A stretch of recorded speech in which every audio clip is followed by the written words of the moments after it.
Então, pessoal, o nosso convidado acaba de ganhar reconhecimento internacional por ter ganhado o prêmio de melhor aplicativo de música do ano. Nós temos conosco aqui Eddie Sue. Hello, Eddie. So, Eddie, can we continue this interview in English? For sure, let's do it. Okay, great. Eddie, where are you from? I'm from Recife, but I spent my whole life, I would say, or a great part of my upbringing here in João Pessoa, where I studied in school and university as well. So are you living in João Pessoa currently? Yes, I got back to João Pessoa after a couple of years abroad. I'm going to ask you some questions about the app first. Oh, sure. Yeah, because that's the most famous subject. Yeah, in your life right now. Yeah, that's the most popular subject. Definitely. Okay, so your app is called Moises. Yes. Yeah. So when I read the name Moises, I was wondering why you said Moises. Why you decided to name the app Moises and not Moses? Yes. That's what's the inspiration behind Moises? Exactly. So my co-founder Geraldo, he actually was. For every project that he started, he tried to put a name first. And for this project, basically, the first technology that was applied basically separated the stems of a song. So basically, you put a song with vocals, drums, bass, and other instruments, and the technology was able to split apart all of the instruments. And then he asked to himself, like, okay, what separate things, who separated something, and then he said, oh, actually Moses, but he didn't find the domain available. He didn't find Moses.ai, but he found Moises.ai, which is the domain name which people can go to the internet and find us. Yeah. So it's different. It's original. It's very original, I would say, yeah. All right. Okay, so of course I want to say it again. Congratulations on your incredible achievement. Thank you.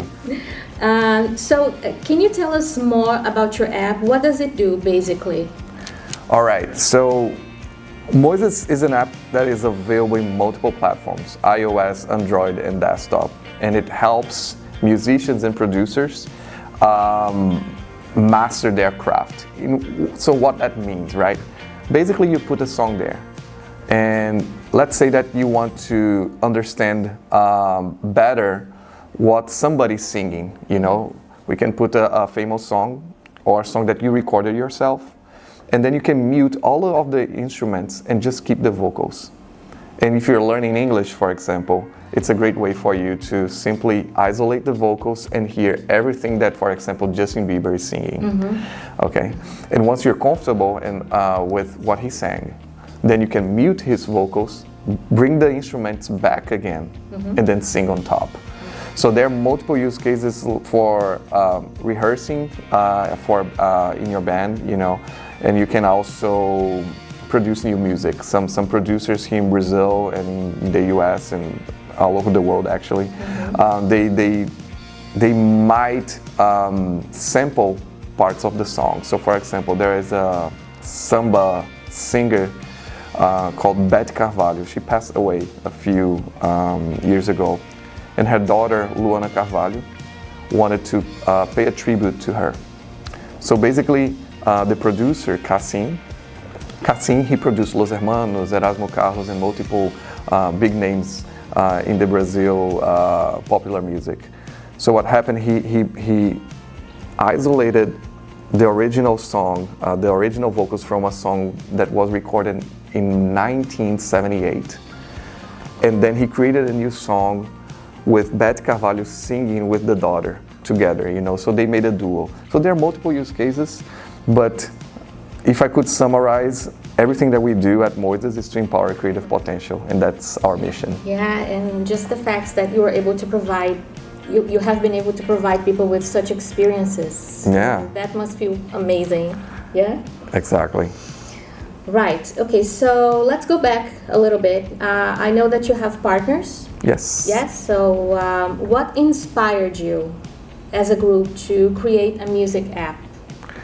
So it is very interesting because since we were kids, like music and technology has been part of our lives, you know. And my co-founder Geraldo, he always wanted to merge his both passions, right?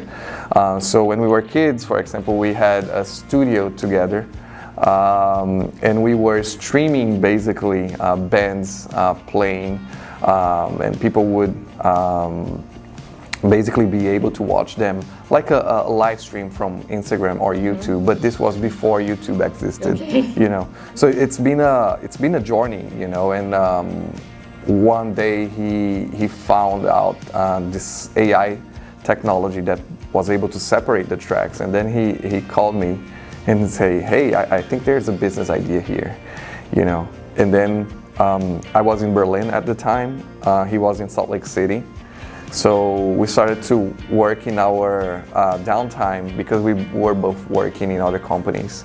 And so that's how everything started. Okay, amazing. So you are a musician yourself? Yes. Are you a violinist? Yes, I play the violin since I was 5. Yes, it's been a while. All right, can you sing too? I wish. I can play the guitar, but I wouldn't try to sing at all. Okay, maybe you can use Moises. Yes, maybe. To help you out. Exactly. Right, now let's talk about the award. Oh, sure. It's pretty amazing. Yes, so how did it feel to win Best Music App of the Year?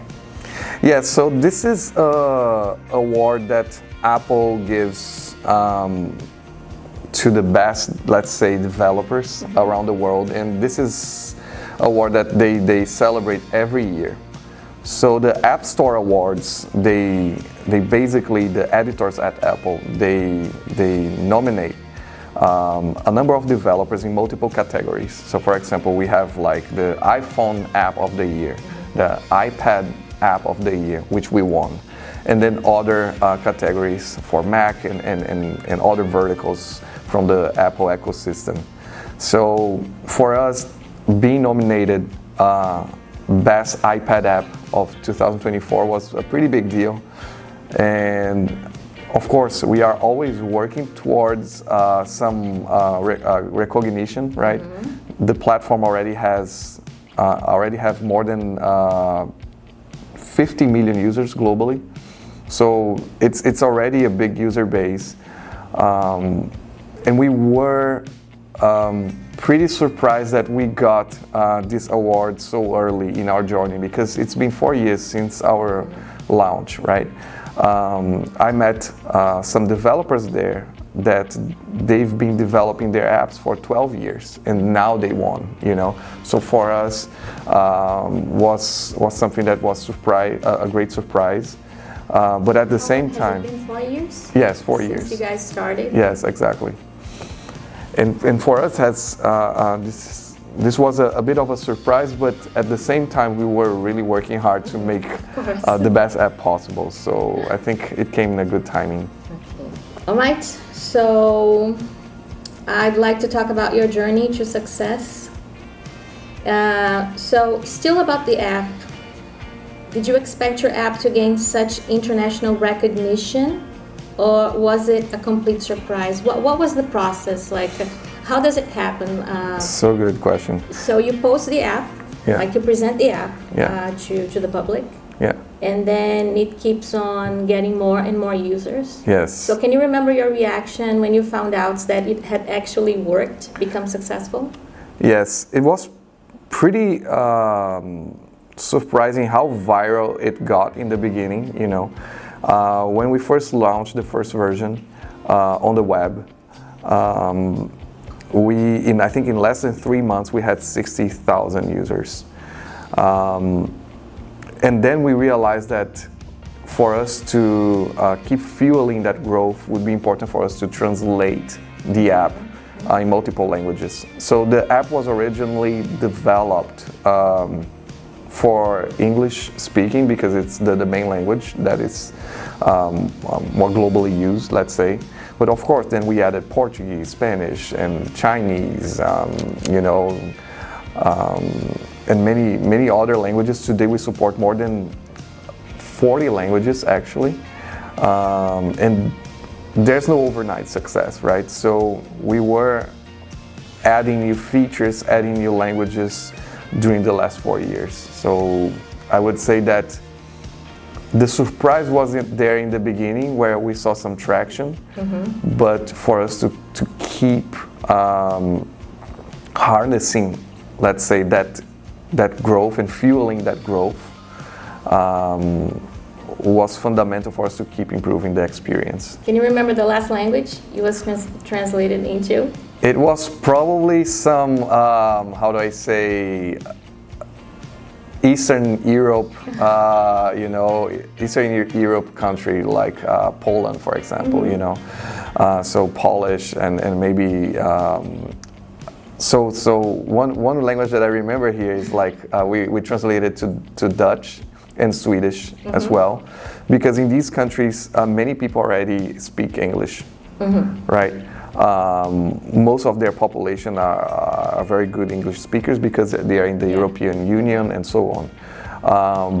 And then we decided to put them to translate at the end, you know what I mean? Not in the very first beginning. But today you can find Moises in Swedish and Dutch as well. That is really awesome.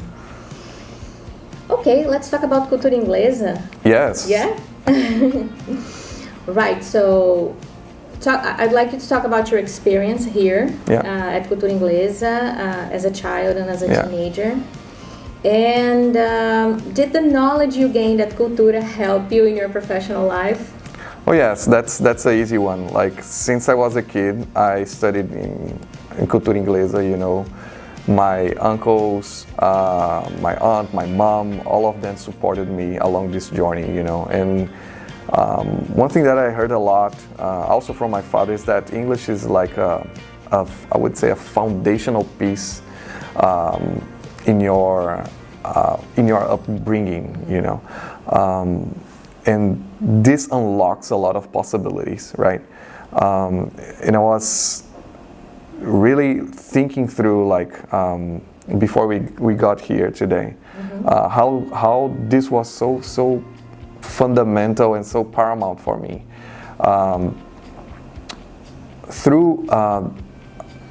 Through this process and after like finishing the early certifications at Cultura, I think I also did FCE here before I did other certifications, and that helped me go to the marketplace with way more confidence,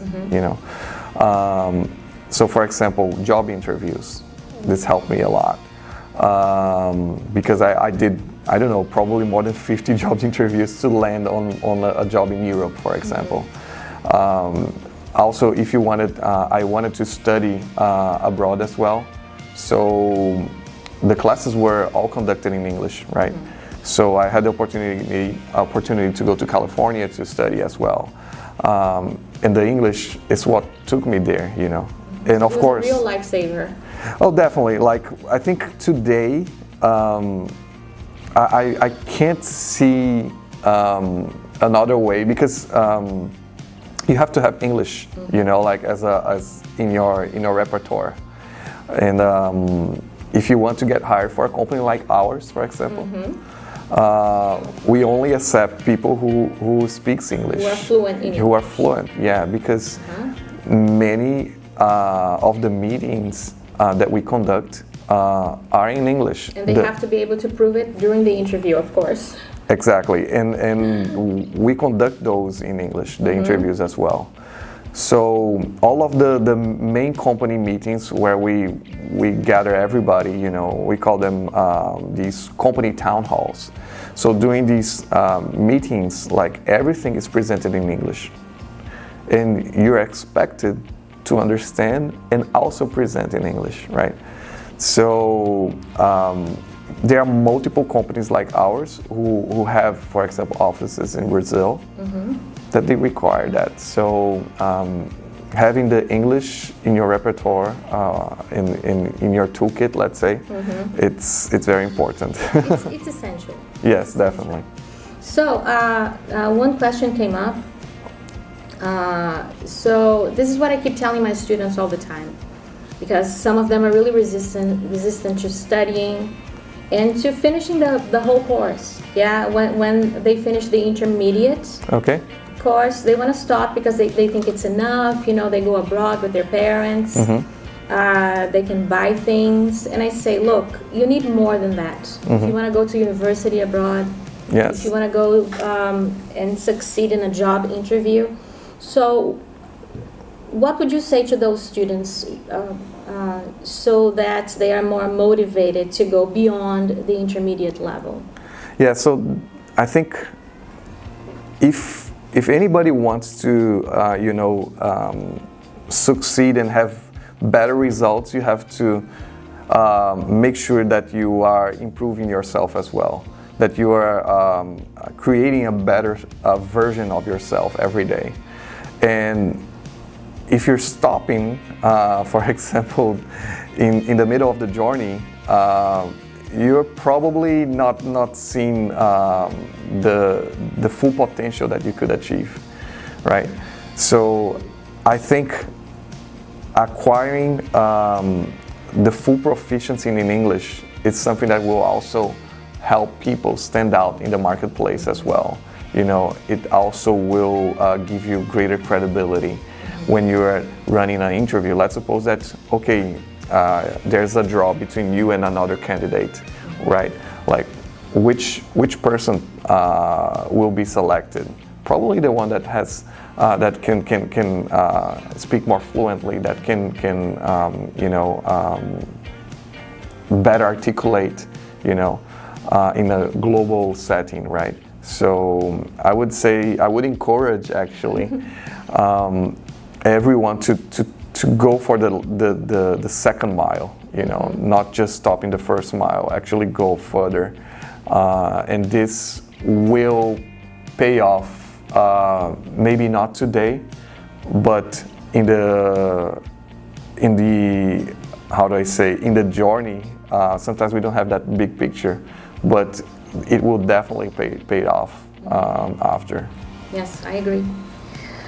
Okay, so everybody loves coming to Cultura Inglesa. I can say that for sure. So, Eddie, what can Cultura Inglesa teach you besides English? I think that's a good question too, because it's not just about the ability to speak English.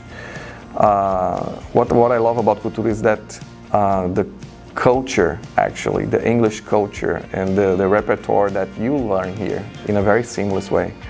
I think that's one of the key things. Because whenever you travel abroad, then you have, I've learned that in classroom, now I can see the real thing and by myself, right? So that context that is being imparted during the classroom, during the lessons, I think that's very important too.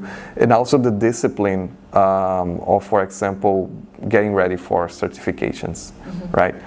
I think the way Cultura Inglesa rolls, let's say, it's very peculiar because it makes you disciplined and makes you learn how to study as well. So whenever you have to, for example, if you're planning to study abroad and you have to go through a certification process or getting a TOEFL or IELTS or any other certification,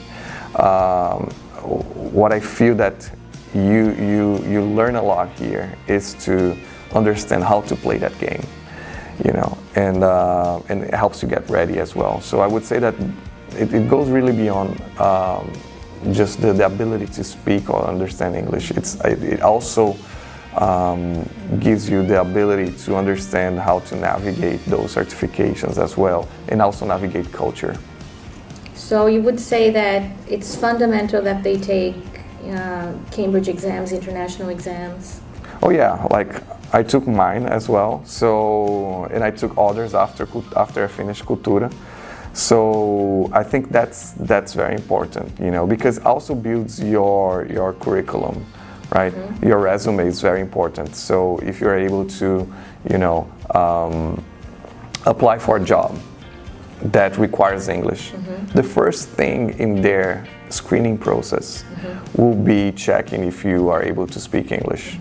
If you do, then you go to the other rounds, right? You advance in the interview process, and then people will do interviews in English with you and so on. But if you can't go through the first round, like that's not optimal, right? And you want to showcase that you are able to, speak and understand English for sure. Definitely. So if you were to interview somebody for a position in Moises, yes, if they have an international certificate, that would be a plus. Yes, definitely. It kind of helps us, understand like the differentiators that you already carry. So during the screening process, this will be very important. All right, so let's talk about your future plans. What are your next goals? Are there any new projects or updates for your app or any other apps, any other projects that you are working on? So we have the privilege now to be working together with Apple. And for the next year, there are a number of new technologies that we'll be adopting. We cannot reveal much of them, but for example, Apple is investing a lot on what they call Apple Intelligence. It's basically how we can interact with the phone, with the device, in our natural language. So one of the things that we will be adopting, for example, is that instead of using your hands to play with the app, for multiple musicians, you're usually holding your instrument, right? You're holding your guitar, or you're, focused on the piano. So you can talk to the app, saying, okay, let's start from the top. Let's pause the song. So we are really partnering with Apple to see how we can create a more human and seamless experience, right? Using their devices. So I think for 2025, we'll see lots of advancements on how we evolve the technology paired with theirs. Okay, so one final message for Cultura Inglesa students who are just starting their journey. Oh yeah, I was really trying to remember a little bit of how I got started. So one thing that I did, I basically said, you know what, I really want to immerse myself in this English culture. And for me, was very simple. Basically, I changed my phone language to English from Portuguese to English. And then I started to force myself to watch all the movies in English with English captions. And then I started to read books only in English as well. And of course, when I had the opportunity, of course, I love to incorporate traveling as well. So I think modeling our behavior to consume things in English while we are living in Brazil, I think this is something that is very, very helpful. Let's not wait to get to England or to the US or to another country that speaks English to get started. Let's start now. So that's my advice. Start to immerse yourself in this culture by doing these little changes in your routine, right? And it's a compounding, you know what I mean? It will basically grow, So the more you get exposure to English, the better you'll get, and this will be very natural. And another thing that I would say is like enduring, to learn a new language. Of course, it's challenging. But one thing that happens is that we are used to a comfort zone here, but the more we force ourselves to go further, you know, we expand our comfort zone. So now maybe you can buy something when you travel. Okay, that's great. But if you keep enduring, then you'll be able to participate in an interview or get into a great college, right? So I think the endurance and persevering through the process, it's very, very important too. So thank you so much for the advice. I know this is going to inspire a lot of people. I hope so. And I'm definitely going to show this interview to my students next semester. Please do. For motivation and for inspiration. So I want to thank you again for being here today. Sure. It was great. Yes. And I wish you all the best in your future endeavors. Thank you so much for the time. Ok. Pessoal, gostaria de agradecer a sua audiência no nosso primeiro podcast aqui da Cultura Inglesa e aguardem os próximos convidados. Bye, bye!